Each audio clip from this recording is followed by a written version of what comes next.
ભાવનગરના ભાદાવાવ ગામથી સિહોરને જોડતો માર્ગ જર્જરિત બન્યો છે। છેલ્લા 40 વર્ષથી પાકો રસ્તો ન બનતા સ્થાનિકોને હાલાકી થઈ રહી છે।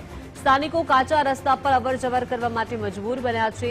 ભાદાવાવ ગામથી સિહોર વચ્ચે 25 ગામોને જોડે છે આ રસ્તો। બિસ્માર રસ્તાને કારણે અવારનવાર અકસ્માત સર્જાય છે। તંત્રને અનેકવાર રજૂઆત કર્યા બાદ પણ રસ્તો બનાવવામાં નથી આવતો। હજારોની સંખ્યામાં વાહન ચાલકો આ રોડ પરથી પસાર થાય છે। ભાદાવાવથી સિહોર તાલુકાને જોડતો આ રસ્તો છે જે છેલ્લા 40 વર્ષથી બન્યો નથી અને બિસ્માર હાલતમાં રફ રોડ ગાડા કેળો અને મારા ખ્યાલથી ઇરિગેશન વાળા એવું કહે છે કે અમારા વિસ્તારમાં નથી આવતો અને આરએમબી એમ કહે છે કે અમારા વિસ્તાર બે બાજુ એકાબીજી ખો આપે છે એકાબીજીને અને જો છેલ્લા 40 વર્ષથી ન બન્યો હોય તો અમારી બધા ગામજનોની અને બધા સ્થાનિક વિસ્તારોની 25 થી 40 ગામડાના લોકોને સિહોર તાલુકાને લાગુ પડે એવું છે। જો ઝડપથી બને તો સરસ મજાનું કામ થાય એવું છે અને ઘણા રાહદારીઓને મુશ્કેલી જેવો પડે છે તેના માટે ફાયદો છે। સ્કૂલની બસો ઘણી હાલે છે, માણસોની અવર જવર થાય છે, પછી પાણી વરસાદ આવે એટલે બહુ ખાડા ભરાય છે અને ગાડીઓ હોય ગાડીઓ તો ઠામુક હાલતી જ નથી। તકલીફ ફૂલ આપણે કે રસ્તો હાવ ખરાબ છે એટલે ઠામુકો હાલે એમ જ નથી। ગાડીઓ કે વાહન મોટા વાહન હોય તો હાલે જ નહીં। માંગ કે રસ્તો સારો બની જાય તો વધારે સારું એમ। ઘણા લોકોની અવર જવર છે।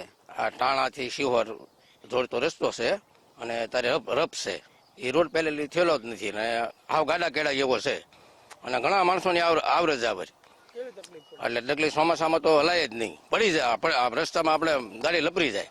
આમ તો રાજ્ય સરકાર સડક યોજના થકી ગ્રામ્ય વિસ્તારના રોડ રસ્તા સારા હોવાના દાવાઓ તો કરી રહ્યું છે, પરંતુ એ દાવાઓની વચ્ચે ભાવનગર જિલ્લાના ભાદાવાવ ગામથી જોડતા સિહોર તાલુકાને જોડતા રસ્તાની હાલત છેલ્લા 40 વર્ષથી ખસ્તા બની છે। સીધા દ્રશ્યો બતાડવાના પ્રયત્નો કરી રહ્યા છીએ। જોઈ શકાય છે કે આ રસ્તો જે છે તે ભાદાવાવથી કહી શકાય કે શોર્ટ રૂટ સિહોર માટે ગણવામાં આવે છે અને અહીંયા 25 થી 30 ગામના જે લોકો છે તે પોતાની અવર જવર કરતા હોય છે, પરંતુ આ પ્રકારની સ્થિતિનું નિર્માણ અહીંયા થતા ચોક્કસથી અહીંથી પસાર થતા જે વાહન ચાલકો છે, રાહદારીઓ છે, તેને ક્યાંક ને ક્યાંક મુશ્કેલીનો સામનો હવે કરવો પડી રહ્યો છે। એક તરફ ચોમાસાની સિઝન શરૂ છે તેવામાં ચોક્કસથી અહીંથી પસાર થતા જે વાહન ચાલકો છે તેને ક્યાંક ને ક્યાંક પારાવાર મુશ્કેલીનો સામનો કરવો પડી રહ્યો છે। એક તરફ આરએમબી વિભાગ છે તે એવું કહી રહ્યું છે કે આ અમારા વિસ્તારમાં નથી આવતો એટલે અમે નહીં બનાવીએ। બીજી તરફની વાત કરીએ તો બાજુમાં જ રજાવળ ડેમ આવેલો છે, ઇરિગેશન વિભાગ આવેલું છે, તે ઇરિગેશન વિભાગ પણ આ જ પ્રકારના જે પોકળ જે દાવાઓ છે તે કરી રહ્યું છે કે આ રોડ છે તે અમારામાં નથી આવતો। એટલે એકંદરે જોઈએ તો 25 થી 30 ગામના જે લોકો છે તેને ક્યાં જવું તે એક મોટો પ્રશ્ન છે। અનેક વખત રજૂઆત કરવા છતાં પણ આ રોડ જે છે તે છેલ્લા 40 વર્ષથી ન બનવાના કારણે ચોક્કસથી અહીંથી પસાર થતા જે વાહન ચાલકો છે તેને ક્યાંક ને ક્યાંક મુશ્કેલીનો સામનો અહીંયા કરવો પડી રહ્યો છે। ચોક્કસથી આ રોડ નહીં કહીએ, માત્ર ને માત્ર મગરની પીઠ સમાના રસ્તાના કારણે ચોમાસાની સિઝનમાં અનેક જે અકસ્માતના બનાવો છે તે બનતા હોય છે, પરંતુ તેની પાછળ જવાબદાર કોણ તે એક મોટો પ્રશ્ન છે।